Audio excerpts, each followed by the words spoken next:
రెండు భాగాలుగా విడిపోయిన ఫలక్నామా ఎక్స్ప్రెస్ రైలు ఒక్కసారిగా రెండు భాగాలుగా విడిపోయింది.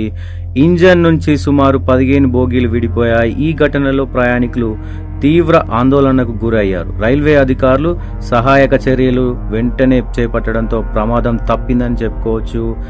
శ్రీకాకుళం ఫలక్నామా ఎక్స్ప్రెస్ ట్రైను భారీ ప్రమాదం తప్పింది. ట్రైన్ నుంచి బోగీలు విడిపోయి వెళ్లిపోయాయి. సికింద్రాబాద్ నుంచి ఔరాకు ఈ రైలు వెళ్తోంది. మందస సున్నమదేవి మధ్యలో ఫలక్నామా నుంచి బోగీలు విడిపోయాయి.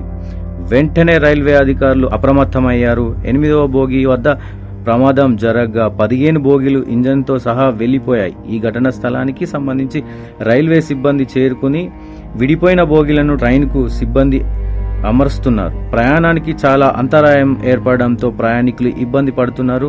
ఈ ఘటనకు సంబంధించి అధికారులు విచారణ చేపట్టారు. సో ఇది పరిస్థితి.